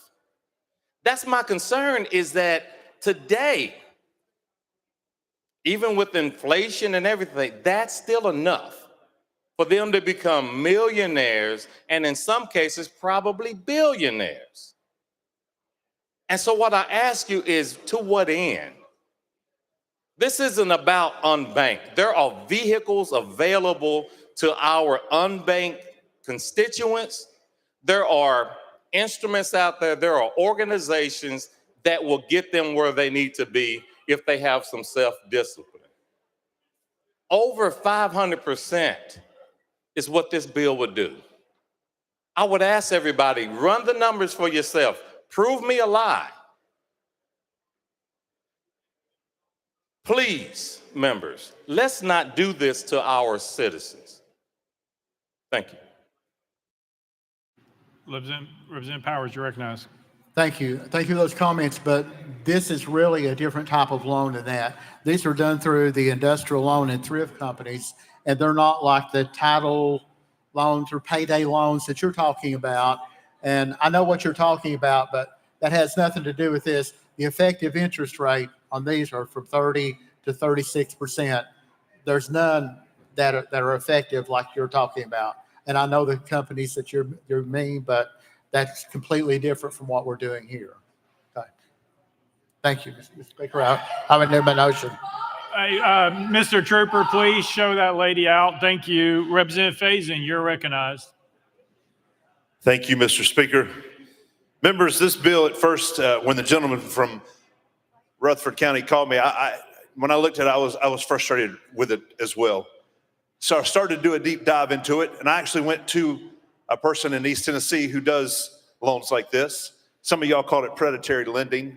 And so I sat down and said, explain to me the 30%, now to be 36% interest. And he said, Jeremy, here's the deal. The risk on us giving money to these individuals is great. He had a client in there, and I sat down and talked to the client, and the client ended up having to get a loan to fix his car. His credit score was not much above 500. There was no place, no bank, no individual, there was nobody who's willing to give him the money to get his car fixed, unless he's just gonna have somebody just straight give it to him. He is a high-risk person to give this money to fix his car to. As we sat there and talked, my friend said, you know, Jeremy, the truth is interest loans like what y'all are trying to pass for us are happening in Tennessee right now. They're actually all over in Tennessee, but they're on the internet. For people with credit scores as bad as it is right now, the interest loans and the initiation fees or whatever, I can't remember the right word, the initial fee is considerably higher than anything in the state of Tennessee is doing. And so actually you're opening up to where we can help a few more people so they don't have to go on the internet to true predatory lending. Listen, I don't like this either, but sometimes when you make enough bad decisions or have had enough rough things happen in life that the only way you can do is get hard money lending, you got to have it. And if we don't put ourselves in a position to have some hard money lending, we will have constituents that don't have the ability to get their car fixed. So I would encourage you to think of this as it's happening on the internet already at extremely higher rates than what we're doing right now. And this at least brings it back to the state of Tennessee that we can regulate it and keep it from being so predatory like it is on the internet. So with that, I will support your bill, and I hope that we will consider the importance of them still being able to finance and get loans. Representative Powers. Now, thank you, Mr. Speaker, and thank you for the comments. Acquisition fee is what you were talking about a minute ago, but yeah, that's part of that too. So with that, I renew my motion. Representative Johnson. Thank you. I don't think it matters what kind of business you are. 36% is predatory regardless of what the organization is. We're asking people to do something. My colleague who said it sure is expensive to be poor is right. They're asking somebody, I would imagine not a single person sitting in this room would get a loan if it had 36% interest. We shouldn't want that for somebody else. We need to protect our constituents. I've got an idea. Why don't we raise the wage so Tennesseans can afford a regular loan? Representative Powers. Thank you, Mr. Speaker. Title 15 U.S. Code 1606, Chapter 41, Subchapter 1, Part A, regarding disclosure guidelines, states that the annual percentage rate applicable to any extension of consumer credit shall be determined in accordance with the regulation of the Consumer Financial Protection Bureau. So there's already a federal law against predatory lending, and there are already federal regulations in the case of extension of credit. With that, Mr. Speaker, I renew my motion. Lear Lamberth, you're recognized. Thank you, Mr. Speaker. And I know folks were hoping I would make a motion here, but I'm not. I just want to say, look, these tilt loans, as the sponsor has described, are very different than many of the loans folks have described on this floor. And they actually did a recent study on this through the Department of Financial Institutions, and there's over 830,000 of these loans that have been made in the time period they looked at, and only 34 complaints came to the department. I think if the people of Tennessee did not need these loans, if the people of Tennessee did not actually need to have a higher risk option, as my friend from the western part of the state made very clear earlier, I mean, look, sometimes people get in a spot where you can't get a loan from a traditional bank, where you are destitute and downtrodden, and then all of a sudden the motor goes out in your car.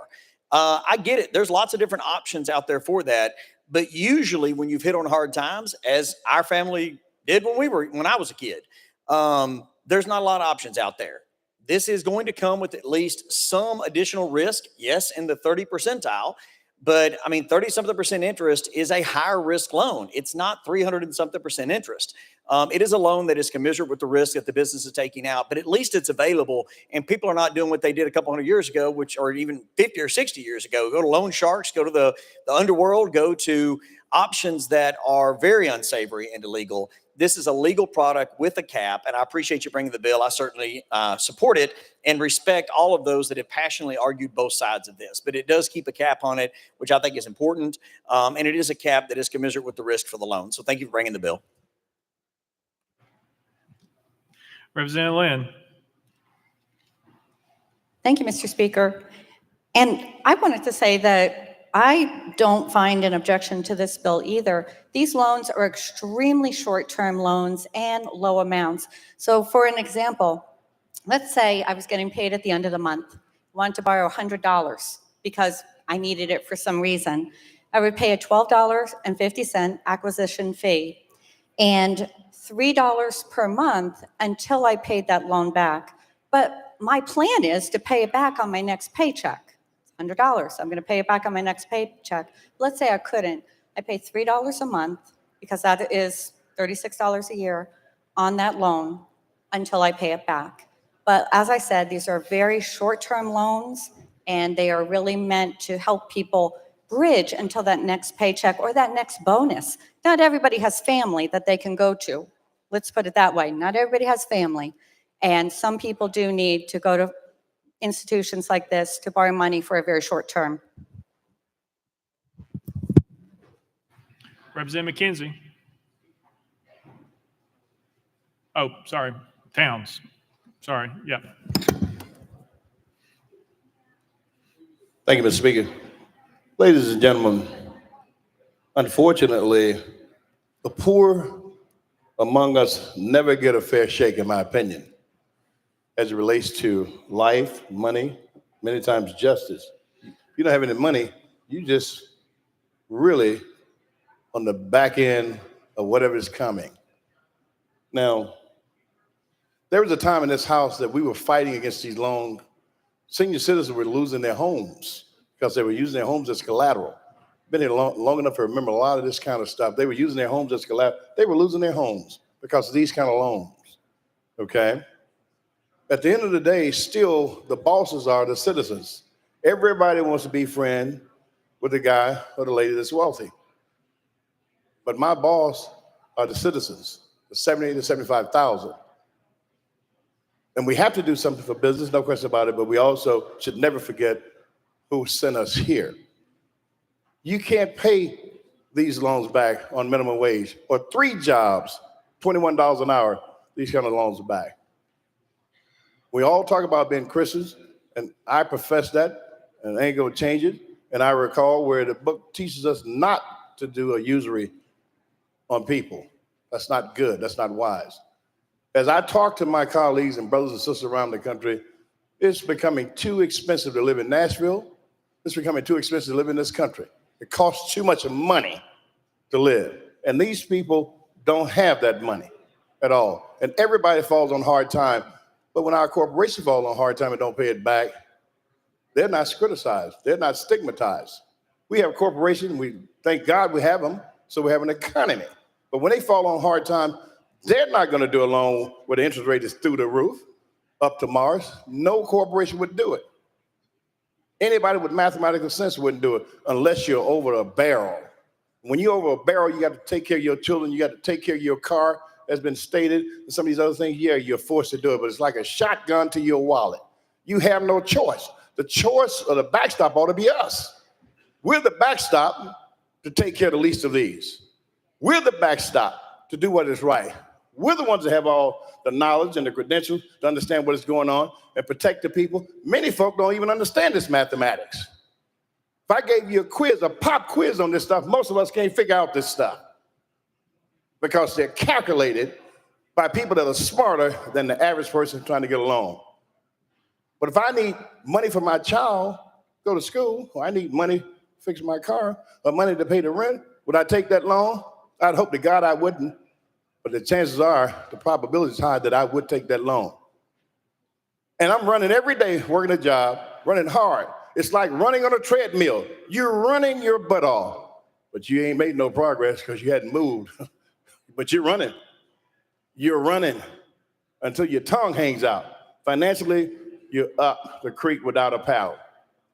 So I would admonish us always to kind of look out for the people. And these guys, thank God for these guys as well. They need to make money, but they don't need to bleed the people when it comes to these kinds of loans. We can find some other things to do. We never talk about why they unbanked. When I was a kid, we didn't have all these credentials to have a banking account. I had a banking account when I was a kid. So why we let the banks off the hook? They ought to be bank people. I had a bank account when I was a kid, a child. Many of y'all probably did as well. So all of a sudden now, they are unbanked. They are not bankable because we changed our mindset on who should get an account or who should not have an account. No, it's economics. It's money being made. Poor people feed the system. Poor people feed the system. We got to figure out how to do more for our citizens that pay all the bills. The foundation is riding on the backs of the folk that pay the bills. That's that 70, 75,000 that all of us represent, all of which are not poor. And it's not disparaging against any industry because we gotta have industry to create an economy. But we gotta have also folk like us that's gonna make sure that we don't bloodlet the people. Can't support the bill. Good man, but I can't support the bill. Representative Powers.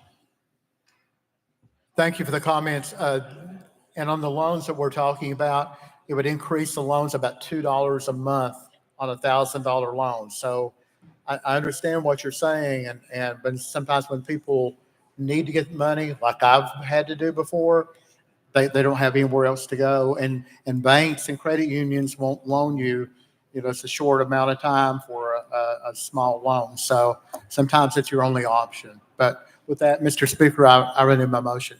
Representative Hell.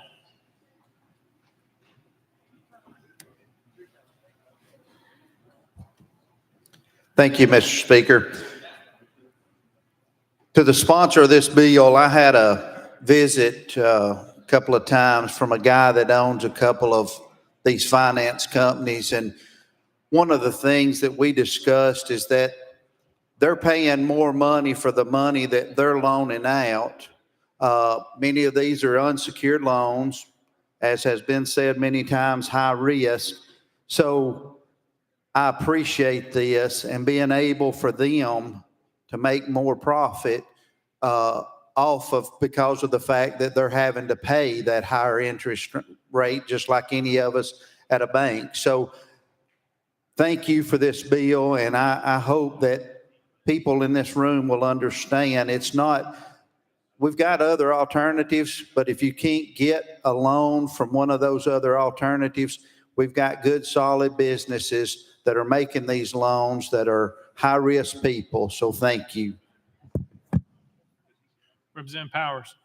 Thank you for the comments. And I think anybody in here that is in business knows that the cost of doing business has gone up dramatically over the past few years too. Payroll, overhead, everything else. And so that's all factored into this too. So thank you. And I renew my motion. Representative Capley. Thank you, Mr. Speaker. I move previous question. Previous question has been called. Is there objection? Seeing none, we're voting. All those in favor of Senate Bill 694, vote aye when the bell rings. Those opposed, vote no. Has every member voted? Does any member wish to change their vote?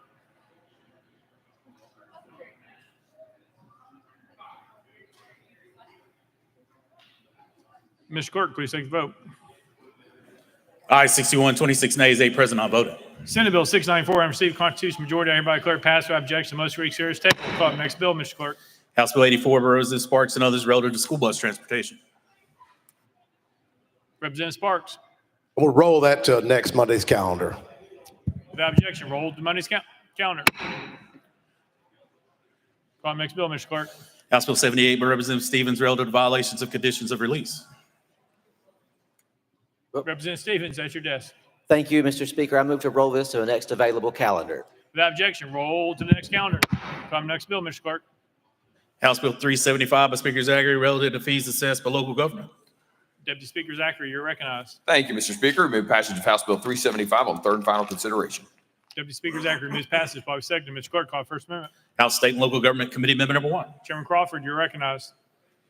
Thank you, Mr. Speaker. This amendment rewrites the bill. I move to adopt and defer to the sponsor for further explanation. Chairman Crawford moves adoption of committee amendment number 1. Probably seconded. Any discussion on the amendment? Seeing none. All those in favor of committee amendment number 1 say aye. Aye. All those opposed say no. The ayes have it. You adopt the next amendment, Mr. Clerk. Mr. Speaker, no further amendments. Deputy Speaker Zachary, you're recognized. Thank you, Mr. Speaker. Members, the intent of this legislation is transparency that will require local governments, if they assess a $250 or more development fee, it will require them to provide the cost basis and justification for that and maintain those records, and nothing else they have to do with that. With that, I renew my motion. Deputy Speaker Zachary renews his motion. Any discussion on the bill? Seeing none. Any objection to the question? Seeing none.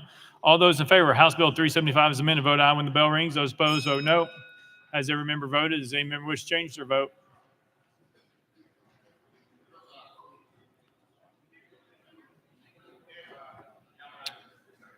Mr. Clerk, please take the vote.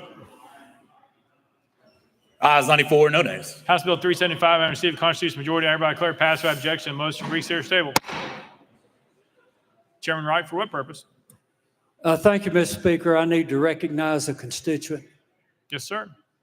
Thank you, Mr. Speaker. I rise, even though I'm out of order, to recognize a constituent of mine who has snuck into the back corner of the building, former member of this distinguished House, my constituent, Timothy Floyd Burchett.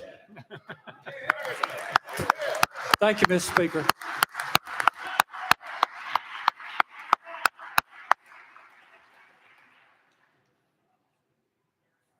Call the next bill, Mr. Clerk. House Joint Resolution 51 by Representative Fritz, a resolution to seek Almighty God's hand of ever-present mercy and healing in Tennessee. Representative Fritz, you are recognized. Thank you, Mr. Speaker. I move adoption of HJR 0051. Representative Fritz moves adoption. Probably seconded. Mr. Clerk, any amendment's been filed? Mr. Speaker, no amendments filed. Representative Fritz, you are recognized. Thank you, Mr. Speaker. Friends, I bring this resolution to you this year to recognize and set aside the month of July each year as a month of prayer and fasting in the state of Tennessee. This relies on a couple things. It relies on the fact that our Constitution, Article 1, Section 3, clearly calls out that we have a right to worship Almighty God. This resolution is for those who are spiritually inclined, those believers. It would never force anyone to play a part in this prayer and fasting.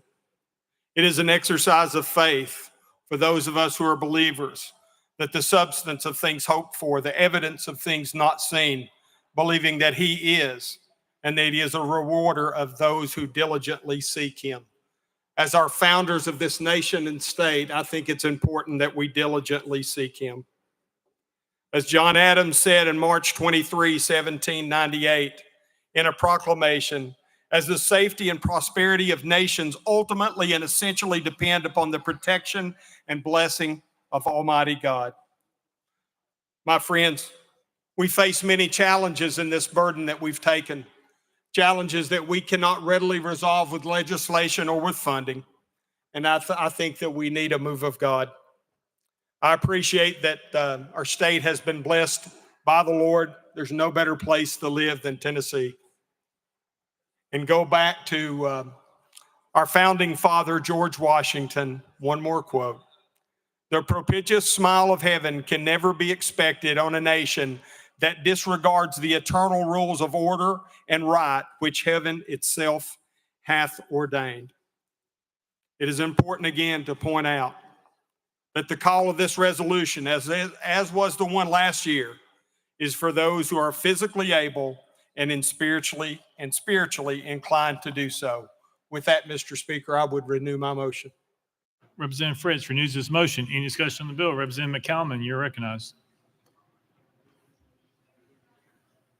Thank you, Mr. Speaker. Move previous question. Previous question been called. Is there objection? Hearing none, seeing none. All those in favor to House Joint Resolution 51, vote aye when the bell rings. Those opposed, vote no. Remove the lady, please. Has everyone voted? Does any member wish to change their vote?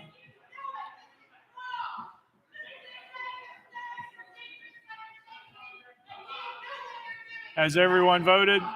Mr. Clerk, please take the vote.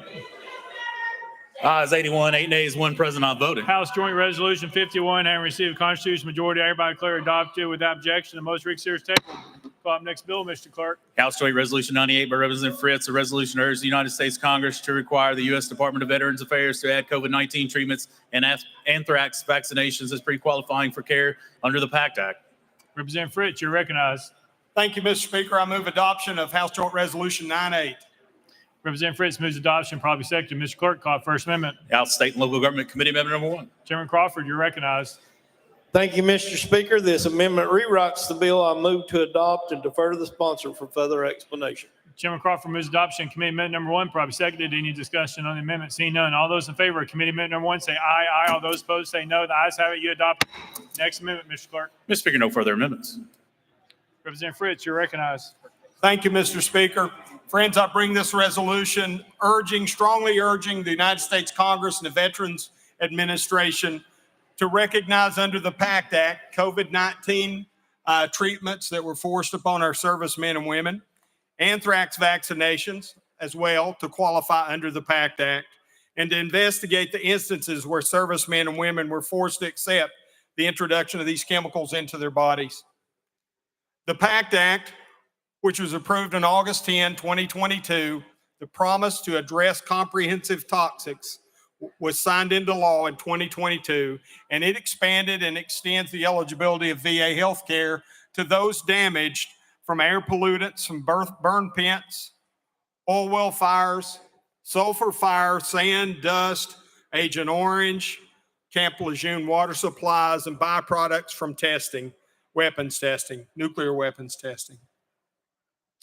The brave Americans who volunteer to serve in our armed forces should not be exploited. They're not guinea pigs. They are not government property. They are the sons and daughters of Tennessee. They do not surrender all their rights by choosing to don the uniform and serve this great country. Many have been harmed physically, morally, and financially. through the mandated use of the COVID-19 vaccines and anthrax vaccinations. Providing a thorough remedy through the PACT Act will go a long way to address the injuries as well as replace that lost trust. With that, Mr. Speaker, I would renew my motion. Representative Fritz renews his motion. Any discussion on the bill? Representative Mitchell, you're recognized. Hey, thank you, Mr. Speaker. I just want everybody to understand how you're voting on this. He is putting anti-vaxxers on the same level with people who are around nuclear testing, the burn pits. These people have got cancer. These people are suffering and dying. This fund is a limited fund, and he wants to put some COVID anti-vaxxer on the same level with people who are dying of cancer, and that's a tragedy. I hope you can see through this, or I hope you don't have to explain to a veteran back in your district that's dying of cancer that you're putting some anti-vaxxer on the same level as them. That would be disgusting. Representative Fritz. Thank you, Mr. Speaker. And to my colleague from Middle Tennessee, I am a veteran. And I am standing up for those veterans that were abused as a part of this.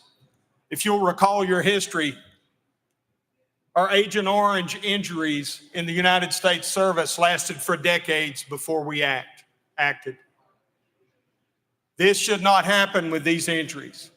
We realize and recognize today that many of these servicemen were damaged by unlawful orders given by their command. Many that did not get to sit in the committee did not get to hear the testimony of Brad Miller, former lieutenant colonel in the United States Army, who after 19 years and 3 months had to resign because he realized he was being given an unlawful order to force his soldiers, his men and women, to submit to these vaccines. So I appreciate the question. I appreciate what appears to be your zeal for the veterans. But as a veteran, as someone who has served in combat, I can assure you that it is my responsibility, and I will relentlessly stand up for those men and women who were brave enough to hold up the hand and swear an allegiance to this country against all enemies, foreign and domestic. And I will continue to stand for them. With that, Mr. Speaker, I renew my motion. Representative Fritz renews the motion. Any discussion? Seeing none, we're voting. All those in favor of House Joint Resolution 98 has been vote aye when the bell rings. Those opposed vote no. Has every member voted? Does any member wish to change their vote?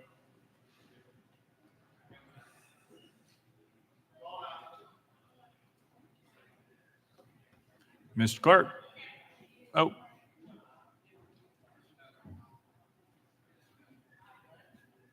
Mr. Clerk, please take the vote. Aye, 78, 14 nays. House Joint Resolution 98, having received a constitutional majority, I hereby declare adopted without objection. The motion reads series table. File next bill, Mr. Clerk. House Bill 713 excuse me, Mr. Speaker. That brings us back to item 1. We're at the heel of the calendar. Item 1, House Bill 713 by Representative Alexander relative to cemeteries. Mr. Speaker, the Senate bill's on the desk. Representative Alexander, you are recognized. Thank you. Thank you, Mr. Speaker. I move to substitute and conform to SB 0715. Representative Alexander moves to substitute and conform Senate Bill 715, probably seconded without objection. So ordered. Representative Alexander. Mr. Speaker, I move passage of Senate Bill 0715 on third and final consideration. Representative Alexander moves passage of Senate Bill 715 on third and final consideration, probably seconded. Mr. Clerk, call First Amendment. House Commerce Committee Amendment number 1, Mr. Speaker. It's the same as Senate Amendment number 1. Chairman Vaughn, you're recognized. Thank you, Mr. Speaker. We're going to move to withdraw that one. Without objection, Committee Amendment number 1 withdrawn. Next amendment, Mr. Clerk.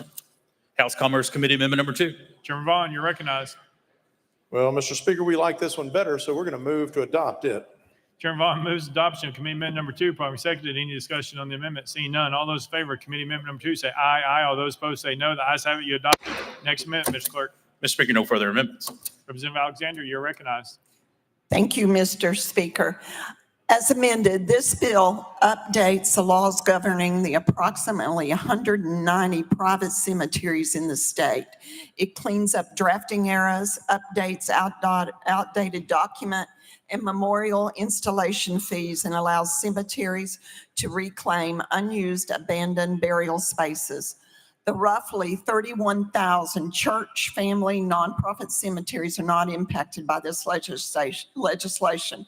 With that explanation, I'm happy to answer any questions. I renew my motion. Representative Alexander renews her motion. Any discussion on the bill? Seeing none, any objection to the question? Seeing none, we're voting. All those in favor of Senate Bill 715 as amended, vote aye when the bell rings. Those opposed, vote no. Has every member voted? Does any member wish to change their vote? Lamberth, aye. Capley, aye. McCallum, aye. Mr. Clerk, please take the vote. Ayes 92, no nays, 3 present, not voting. Senate Bill 715, having received a constitutional majority, everybody declare pass without objection. Most reconsider table. Call up next bill, Mr. Clerk. Mr. Speaker, that brings the body to item 8, House Bill 38 by Representative Gillespie. Representative Gillespie, you're recognized. Thank you, Mr. Speaker. I move to roll this to the heel of the next available calendar. Without objection, roll to the hill of the next available calendar. Without objection. Mr. Clerk, call up next bill. Mr. Speaker, that completes the regular calendar. Next order, Mr. Clerk. Mr. Speaker, the House has a message calendar. Call up first message, Mr. Clerk.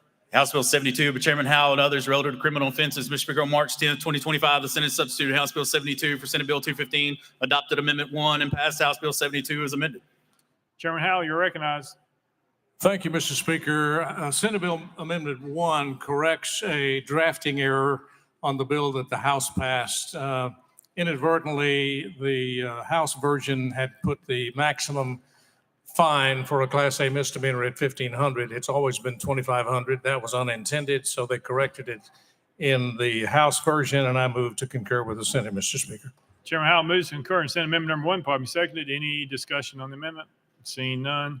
Any objection to the question? Seeing none. We're voting. All those in favor of Senate Amendment number 1, vote aye when the bell rings. Those opposed, vote no. Has every member voted? Does any member wish to change their vote? Crawford, aye. Capley, aye. Alexander, aye. McCallum, aye. Mr. Clerk, please take the vote. Ayes 86, 8 nays. Senate Amendment number 1 received the constitutional majority. I hereby declare it concurred in without objection. Most reconsiders tabled.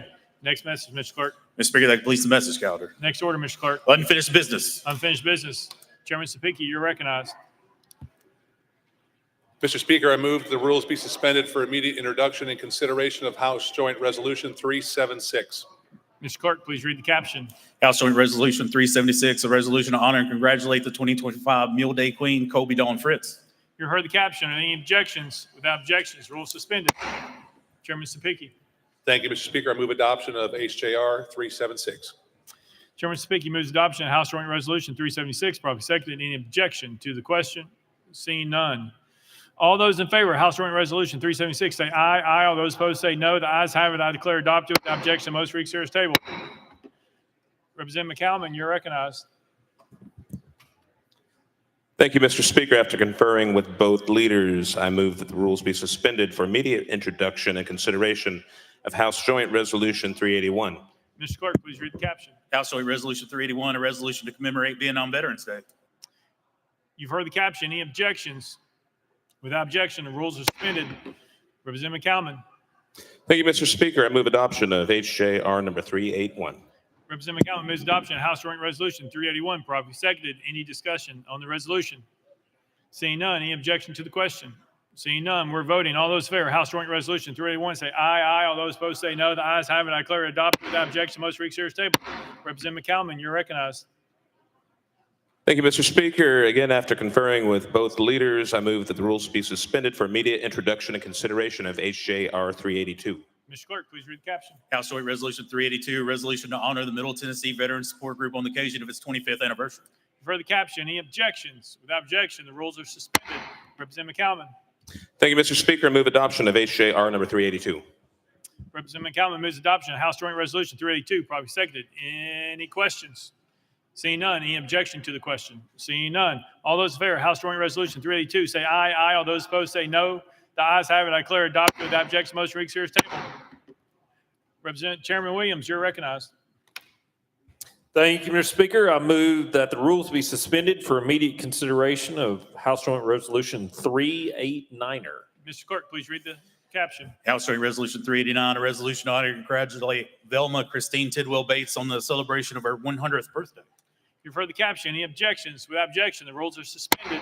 Representative Chairman Williams, you're recognized. Thank you, Mr. Speaker. I move adoption of House Joint Resolution 389er. Chairman Williams moves adoption of House Joint Resolution 389, probably seconded. Any objection to the question? Seeing none, we're voting. All those in favor of House Joint Resolution 389 say aye. Aye. All those opposed say no. The ayes have it. I declare adopted without objection. The motion reads here is tabled.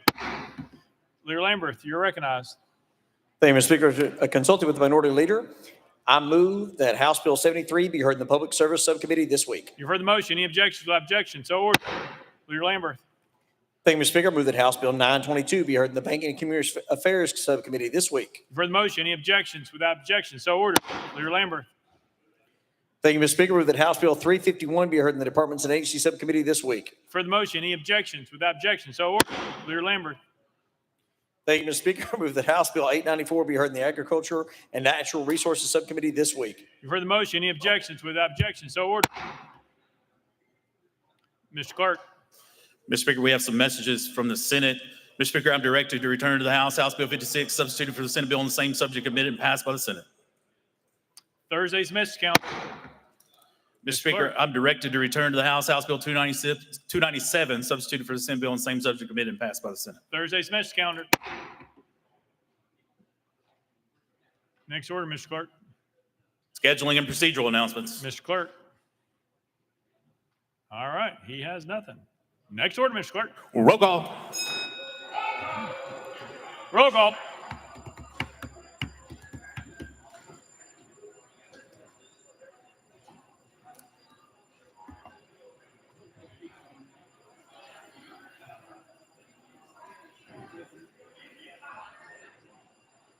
Mr. Clerk, please take the roll.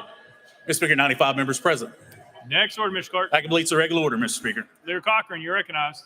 Thank you, Mr. Speaker. I move the House stand in recess until 9 a.m. on Thursday, March 20th, 2025. Without objection, the House stands in recess until 9 a.m. on Thursday, March 20th, 2025.